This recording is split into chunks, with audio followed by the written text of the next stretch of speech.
না, আমি তো সুপ্রিম কোর্ট যখন নির্দেশ দিয়েছেন ডেফিনেটলি রেকর্ড দেখে এবং সব কিছু বিবেচনা করেই নির্দেশ দিয়েছেন।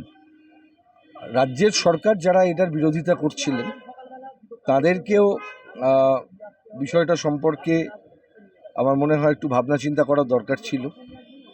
যে এতদিন ধরে অনারেবল হাইকোর্ট যখন এই নির্দেশ দিয়েছিলেন তারা অভিষেক বন্দ্যোপাধ্যায়কে গ্রেপ্তার তো দূরের কথা, একটুও বিরক্তও করেননি।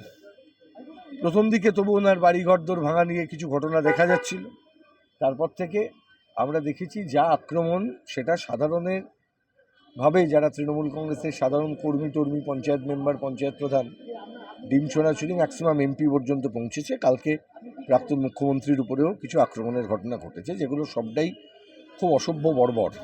আমি বারবার বলেছি কোনো মানুষের উপর এইভাবে আক্রমণ করা যায় না, কিন্তু অ্যাট দি সেম টাইম যার বিরুদ্ধে এত বক্তব্য আছে তার করা অ্যাপ্লিকেশন সেটা সুপ্রিম কোর্টে গেল, রাজ্য সরকারের পক্ষ থেকে কি বক্তব্য জানানো হলো, এটা খুব গুরুত্বপূর্ণ। যদি রাজ্য সরকার মনে করতেন যে এই সময়কালে তাকে ডাকবেন, তাকে গ্রেপ্তার করবেন, এগুলো হতো, হয়নি। তো গ্রেপ্তার তো আর আমরা করবো না, গ্রেপ্তার করতে হবে রাজ্য সরকারকে, রাজ্যের পুলিশকে। এতগুলি এফআইআর থাকার পরেও তদন্ত করতে হবে প্রকৃত অর্থে। Lack of willingness on the part of the state government এটা আছে, এবং সেটা আজকে দেখিয়ে দিচ্ছে যে সেন্টার, এবং আমি সুপ্রিম কোর্টের অর্ডার নিয়ে কোনো বক্তব্য রাখছি না, সুপ্রিম কোর্ট রেকর্ডের বাইরে গিয়ে অর্ডার দেবেন না।